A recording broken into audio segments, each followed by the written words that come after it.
الحمدللہ الذی ہدانا لہذا وما كنا لنهتدی لولا ان ہدانا اللہ اللہم صلی علی محمد وعلی آل محمد کما صلیت علی ابراہیم وعلی آل ابراہیم انک حمید مجید۔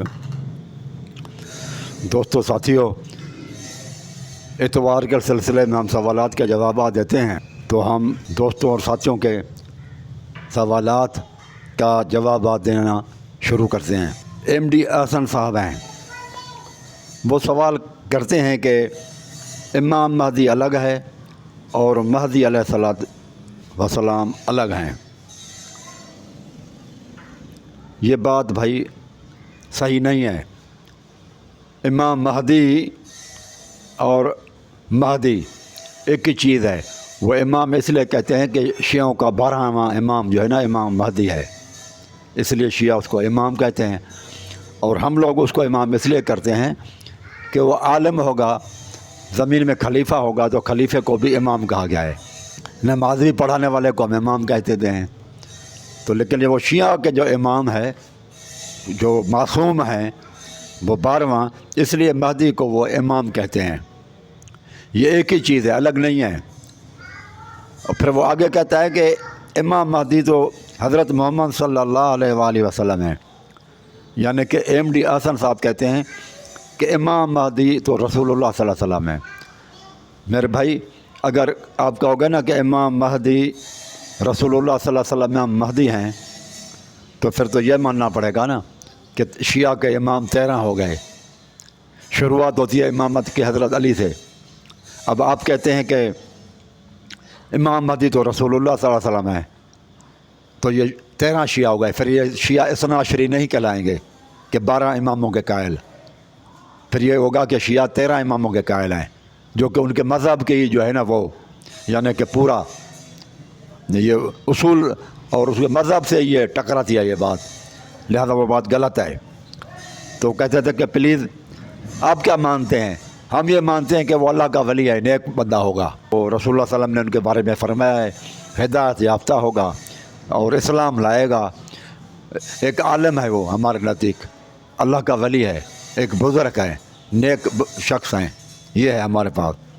پھر وہ کہتا ہے کہ امام مہدی کہتا ہے، دوسرا سوال ہے امام مہدی، اس کا نام بھی بھائی نے لکھا ہوا ہے جو آیا ہے، تو وہ امام مہدی کے طور پر آیا ہے۔ امام مہدی کہتا ہے کہ محمد صلی اللہ علیہ وسلم آخری نبی ہیں، لیکن قرآن اللہ کی طرف سے آخری کتاب نہیں ہے۔ دیکھو، لوگ بھی عجیب طرح کے سوالات کرتے ہیں۔ یہ اس طرح کا سوال پہلے کبھی میں نے نہیں سنا کسی شخص سے، کہ رسول اللہ صلی اللہ علیہ وسلم تو آخری ہیں لیکن کتاب آخری نہیں ہے۔ او بھائی، کتاب اگر بعد میں بھی آئے گا قرآن کے علاوہ، پہلے تو وہ بتاؤ کہ کب آئے گا۔ ابھی تک تو کوئی نہیں آیا، 1400 سال ہو گئے۔ آپ کہتے ہیں کہ قرآن کتاب آخری نہیں، تو اور کون سی کتابیں ہیں جو آخری ہیں؟ وہ لاؤ سامنے نا ہمارے۔ امام مہدی صاحب، اگر قرآن کے بعد بھی آخری کتاب اور ہے تو پھر شریعت تو نامکمل ہوئی نا۔ پھر یہ قرآن مجید جو کہتا ہے الیوم اکملت لکم دینکم واتممت علیکم نعمتی ورضیت لکم الاسلام دینا، تو دین تو مکمل ہے، رسول اللہ صلی اللہ علیہ وسلم مکمل کر کے گئے۔ اب آپ کہتے ہیں کتابیں اور آتی رہیں گی، تو کتابوں میں تو احکامات لکھے ہوں گے نا، مسئلہ ہوں گے، احکامات ہوں گے، گائیڈ لائنس ہوں گی، ہدایتیں ہوں گی۔ تو اس کا مطلب کہ رسول اللہ صلی اللہ علیہ وسلم نے جو کچھ دیا وہ کافی نہیں ہے۔ رسول اللہ صلی اللہ علیہ وسلم نے جو دین دیا ادھورا دیا۔ رسول اللہ صلی اللہ علیہ وسلم کی ہدایت ہمارے لیے ناکافی ہے، اس لیے اور بھی کتاب آئے گی، اور جو کتاب آئے گی تو وہ پھر مجھے بتائیں کہ کس کے اوپر وہ نازل ہوگی۔ کتابیں جو اترتی تھیں وہ تو پھر کسی رسول یا نبی کے اوپر آئیں گی۔ یہ تو اگر کتاب آئے گا تو صاف ظاہر ہے پھر وہ کتاب تو کسی نہ کسی کے اوپر اترے گی وحی کی صورت میں، تو وہ تو نبی ہوگا۔ پھر یہ عجیب سوال ہے کہ رسول اللہ صلی اللہ علیہ وسلم آخری تو نبی تو ہیں لیکن کتاب نہیں۔ اگر کتاب آخری نہیں ہے، بعد میں آئے گا تو پھر نبی بھی اور آئے گا، کیوں کہ کتاب تو کسی نہ کسی رسول کے اوپر اترے گی نا۔ اور پھر وہ یہ بھی بتائیں کہ پھر وہ جو کتاب آخری ہوگی تو کس زبان میں ہوگی؟ قرآن مجید تو کہتا ہے، اور وہ جو ہے نا وہ کس زبان میں اترے گی وہ بھی آپ بتا دیں۔ تو یہ بات گمراہ کا یہ باتیں ہیں میرے بھائیوں۔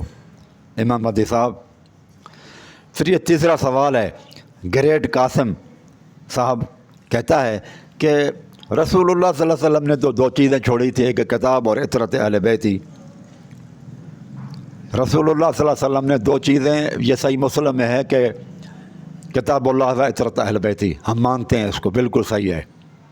اور رسول اللہ صلی اللہ علیہ وسلم کے مستدرک حاکم حدیث ہے کہ میں تم میں جو چیزیں چھوڑے جا رہا ہوں اس کو پکڑو گے کبھی گمراہ نہیں ہوں گے، کتاب اللہ و سنت رسول ہی، اللہ تعالیٰ کی بات قرآن اور رسول اللہ صلی اللہ علیہ وسلم ہے، رسول اللہ صلی اللہ علیہ وسلم کی پیروی، رسول اللہ صلی اللہ علیہ وسلم کی اطاعت، رسول اللہ صلی اللہ علیہ وسلم کی سنت، رسول اللہ صلی اللہ علیہ وسلم کی حدیث۔ اب مجھے یہ بتاؤ کہ اللہ اور رسول کی سنت، کتاب قرآن اور سنت، یہ ماننا چاہیے یا کتاب اور اہل بیت باتیں دونوں صحیح ہیں، دونوں حدیثیں صحیح ہیں؟ تو اللہ اس کو رسول کو تو چھوڑا نہیں جا سکتا۔ حضرت علی نے بھی نہج البلاغہ میں قرآن اور سنت کو نافذ کروں گا، قرآن اور سنت سے احکامات کو لوں گا۔ اگر آپ کہتے ہیں کہ پھر وہ اہل بیت ہے، تو اہل بیت اور قرآن اس کا مطلب محبت کے لیے ہے۔ وہ اہل بیت کے لیے میں آپ کو وہ قرآن مجید کی آیت بھی بتا دیتا ہوں کہ اس سے مراد کیا ہے۔ جب جہاں پر اہل بیت ہے مراد، تو اہل بیت سے مراد کیا ہے، عطرت اہل بیت سے مراد کیا ہے، یہ قرآن مجید نے خود اس کی تشریح کر دی۔ میری تشریح کرنے کی یا شیعہ کی تشریح کرنے کی ضرورت نہیں ہے، قرآن کی طرف چلیں آپ۔ رسول اللہ صلی اللہ علیہ وسلم فرماتے ہیں کل اسألکم علیہ اجرا، کل اسألکم علیہ اجرا الا مودۃ فی القربہ، میں قرابت داروں سے مودت کے معنی محبت ہے نا، پیروی نہیں ہے، اتباع کا لفظ نہیں، اطاعت کا لفظ بھی نہیں ہے، اقتداء کا لفظ بھی نہیں ہے۔ کون سا لفظ آیا ہے؟ مودت، معنی دل سے محبت کرنا، ان کے خلاف باتیں نہیں کرنی، ان کے شان میں گستاخی نہیں کرنی، ان کو ایذائیں نہیں دینی، ان کو تکالیف نہیں دینی، یہ فرمایا اپنے اہل بیت کے لیے۔ اور جو ہے نا وہ اہل بیت کے اندر بیویاں بھی رسول اللہ صلی اللہ علیہ وسلم کی شامل ہیں۔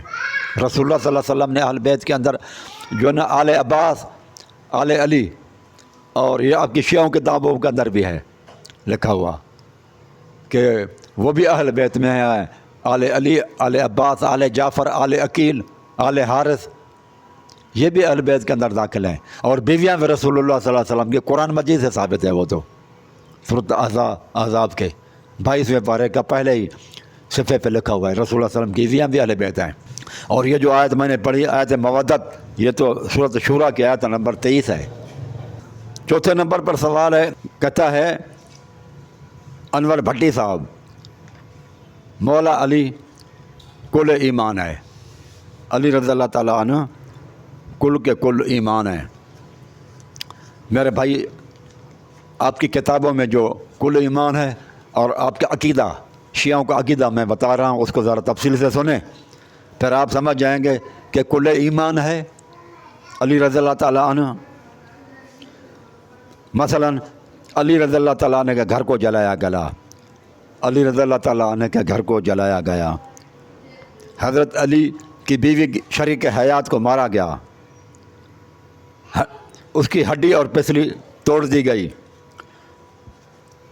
محسن ساکت ہوا، حمل ساکت ہوا، نبی کے بیٹی کی حفاظت نہ کر سکے علی رضی اللہ عنہ، ام کلثوم کا نکاح زبردستی عمر لے گیا، پورے کافی میں ہے یہ، جلد نمبر 5 صفحہ نمبر 346 پر ہے۔ ام کلثوم کا نکاح زبردستی عمر لے کے گیا۔ حضرت جعفر صادق کہتے ہیں کہ تلک کا فرج غصفنا، یہ فرج تھا جو ہم سے زبردستی لیا گیا تھا۔ اور دروازہ توڑا گیا، دروازے کو آگ لگائی گئی، فتق پہ قبضہ کیا گیا، قرآن مجید کی تحریف کی گئی، بدعت کو رواج دیا گیا۔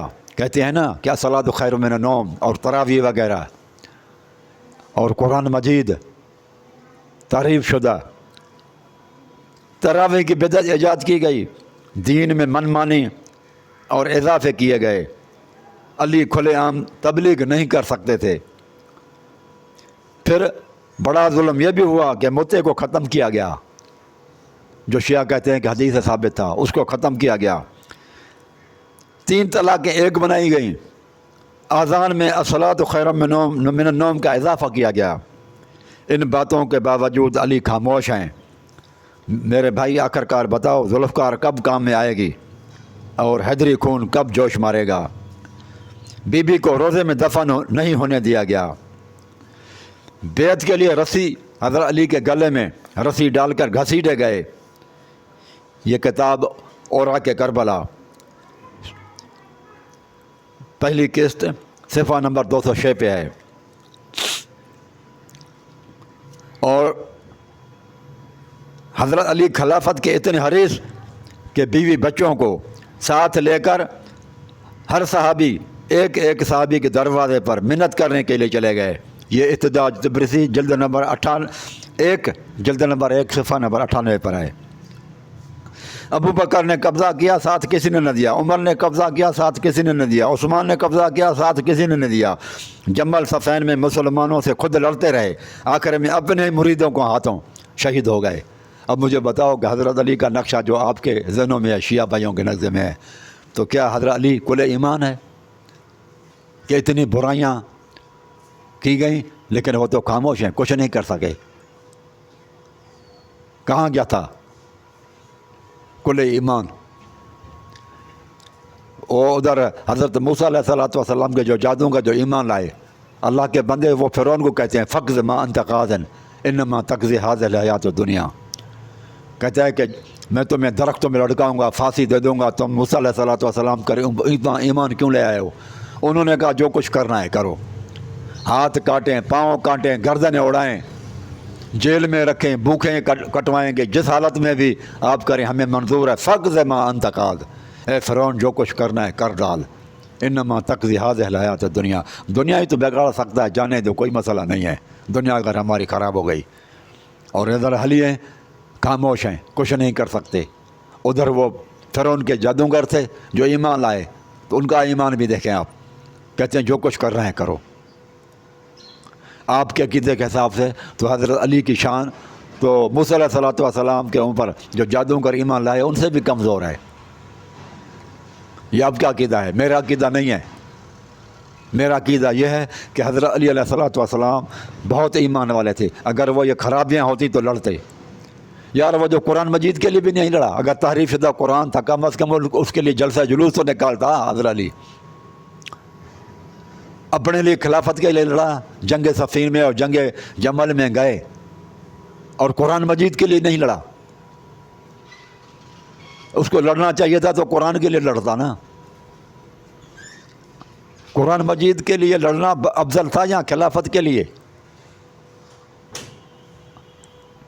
وہ تو نہیں ہوا، تو کیسے ہم مانیں کہ حضرت علی کل ایمان ہے؟ انور بھٹی صاحب ذرا سوچیں۔ اور طاہر نعیم صاحب کہتا ہے کہ نبی نے اہل بیت صرف 5 تن کو کہا ہے، 5 تن کو کہتے آیت تطہیر اور مباہلہ بھی بیان کرے نا۔ آیات تطہیر تو ہے میرے بھائیوں، لیکن یہ بھی دیکھیں نا کہ سورۃ احزاب آیت نمبر 43،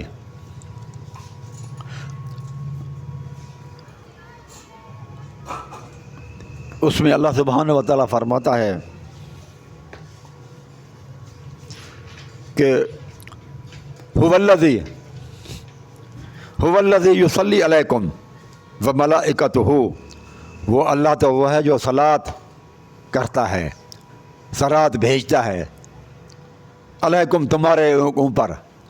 مخاطب کا اللہ تبارک و تعالیٰ مخاطب ہو کر جب قرآن مجید اترا تو کہتا ہے کم، تم، یعنی کہ علیکم تمہارے اوپر اللہ تعالیٰ صلاۃ درود بھیجتا ہے۔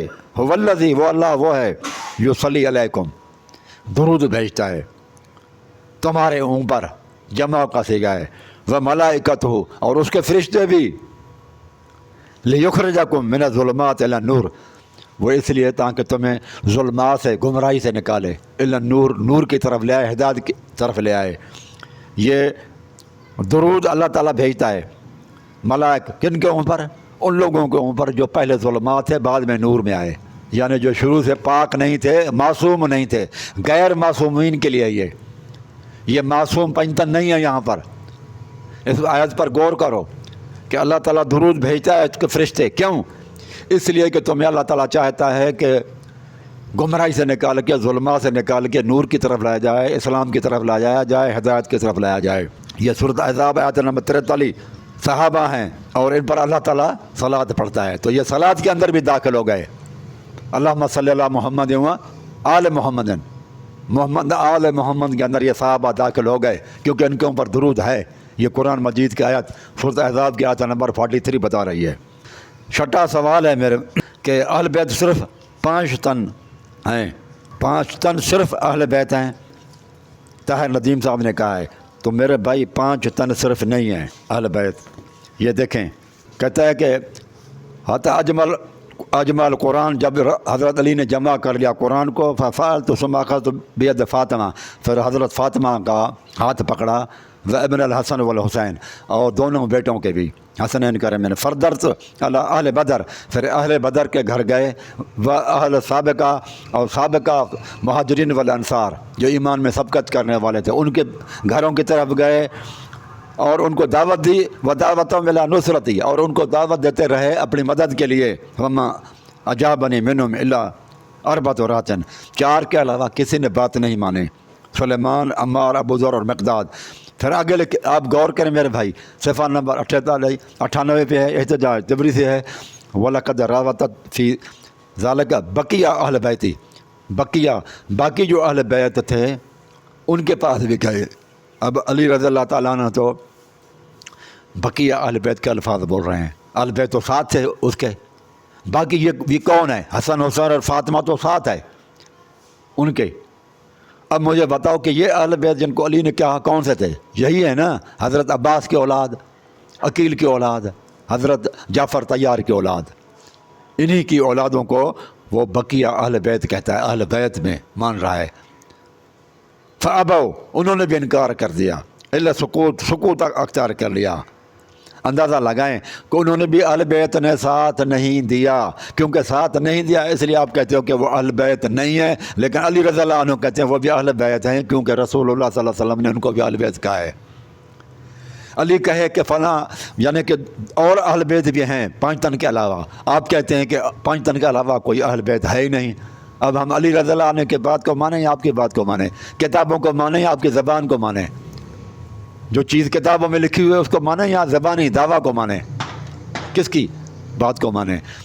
علی رضی اللہ تعالیٰ احتجاج طبرسی صفحہ نمبر 98 پہ ہے۔ یار ہماری بات نہیں مانتے ہو، اپنے حضرت علی رضی اللہ عنہ کی تو بات کو مانو۔ جب آپ علی کی بات بھی نہیں مانتے پھر کیسے کہتے ہیں کہ ہم علی والے ہیں؟ یہ اہل بیت کے اندر تو احتجاج طبرسی میں تو وہ اہل بیت آپس میں لڑتے رہے ہیں، اہل بیت تو آپس میں لڑتے رہے ہیں۔ یہ بڑی بات ہے کہ صحابی اگر اختلاف کرے اہل بیت کے ساتھ تو آپ ان کو نہیں مانتے، آپ ان کو نہیں۔ یہ تذکرۃ الاطہار ہے شیخ مفید کی، یہ اردو میں ہے، آیت اللہ علامہ شیخ مفید۔ یہ دیکھیں امام تقی کے حالات میں لکھتا ہے، یہ اردو میں ہے، امام تقی کے حالات میں کیا لکھا ہوا ہے؟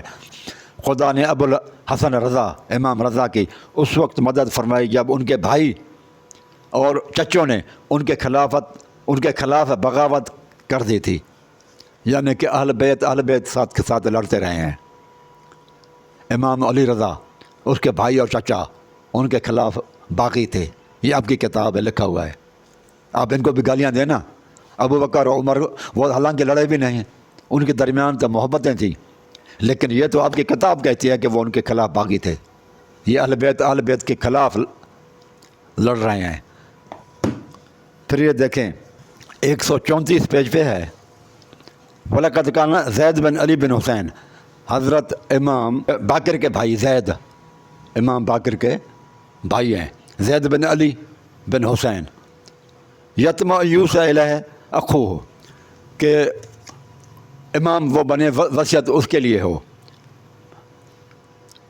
اخو الباقر علیہ السلام، باقر کے مقابلے میں امامت کا دعویٰ وہ کر رہا ہے۔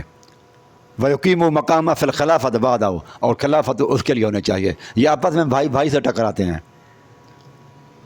مثل ما کان یتما فی ذلک محمد بن حنفیہ، جس طرح سے لالچ خواہش ظاہر کی تھی محمد بن حنفیہ نے بعد وفات اخی الحسین، اس کے جو ہے نا بھائی حسین نے جب وفات پائی تھی، تو جس طرح کا خیال محمد بن حنفیہ کا تھا، اس طرح کا خیال زید بن علی یعنی کہ امام باقر کے بھائی کا بھی خیال تھا، جس طرح حسین کا بھائی کا محمد بن حنفیہ کا خیال تھا کہ خلافت میرے لیے ہونا چاہیے۔ حتیٰ رأى من ابن اخی زین العابدین، جب اس نے دیکھ لیا زین العابدین سے معجزہ۔ اب یہ تو اہل بیت سے لڑتے چلے آ رہے ہیں۔ آپ لوگ کہتے ہیں کہ 12 اماموں کی حدیثیں تھیں، تو کیا محمد بن حنفی کو پتہ نہیں تھا کہ میرے بعد میں رسول اللہ صلی اللہ علیہ وسلم نے اور میرے ابا نے بتایا تھا کہ جو ہے نا وہ زین العابدین امام بنے گا؟ تو اس نے پھر دعویٰ کیسے کیا حنفیہ کا؟ یہ مختاریہ جو فرقہ ہے، مختار ثقفی، جس کے لیے آپ کہتے ہیں بہت اچھا آدمی تھا، اور جتنے بھی کربلا میں شہید ہوئے تھے ان کا بدلہ امام حسین کا بدلہ اس نے لے لیا تھا، مختار ثقفی کا۔ وہ یہ امام مانتا تھا، اس کا امام یہی تھا، امام زین العابدین نہیں تھا، یہ محمد بن حنفیہ کو امام مانتا تھا وہ۔ اسی طرح سے حضرت جعفر صادق کے بعد اس کے بیٹے موسیٰ کاظم کو اثنا عشری شیعہ مانتے ہیں، اسماعیلی جو فرقہ ہے وہ اس کے بڑے بیٹے اسماعیل کو مانتے ہیں۔ وہاں پر یہ بھی جھگڑا چلا، اسماعیل کچھ لوگ کہتے تھے اسماعیل امام ہے، کچھ لوگ کہتے نہیں موسیٰ کاظم امام ہے، وہاں بھی یہ جھگڑا تھا۔ ادھر محمد بن حنفیہ امام زین العابدین کے ساتھ جھگڑ رہے ہیں، ادھر حضرت زید وہ جھگڑا کر رہے ہیں حضرت امام محمد باقر کے ساتھ، یہ اہل بیت کے ساتھ لڑ رہے ہیں۔ ان کو کہو نا کہ یہ بھی کافر ہیں، ادھر تو آپ کہہ دیتے ہیں کہ کافر ہیں، یہ تو باغی ہیں، لڑائی کر رہے ہیں سب کے سارے۔ امام جعفر صادق سے پوچھا گیا، وہ کہتا ہے کہ حسن مصنع امام جعفر صادق کے ساتھ لڑائی کر رہا ہے۔ حسن مصنع یہ امام حسن کی اولاد سے ہیں، حسن بن حسن جس کو حسن مصنع بھی کہتے ہیں، یہ کس کے ساتھ لڑ رہا تھا؟ حضرت امام جعفر کے ساتھ امام میں ہوں، تم امام نہیں ہو۔ یہ انشاءاللہ کبھی میں بتاؤں گا کہ اماموں میں آپس میں کتنے جو ہے نا وہ ایک دوسرے کے خلاف تھے اور کوئی مدد نہیں کی، بلکہ ان کے خلاف باغی تھے۔ تو ان کو تو یہ کافر نہیں کہتے، نہ ان کو گالیاں دیتے ہیں۔ اسٹیج پہ آ کر تقریر کرو نا، ان کی بھی خامیاں بتاؤ نا، یہ اہل بیت ہیں۔ ادھر خاموش ہو تم، یہ صحابہ کی غلطیاں بتاتے ہو، ان کی بھی تو بتاؤ نا اسٹیجوں پہ آ کر، ان کے اوپر بھی جلسے جلوس نکالو، ان کو بھی گالیاں دو نا، اور ان کو بھی کیا یہ بھی کافر ہو گئے؟ نعوذ باللہ من۔ کیسا عقیدہ ہے تمہارا؟ تو میرے بھائیو آج بس اتنا ہی۔ اقول قولی ھذا استغفر اللہ استغفر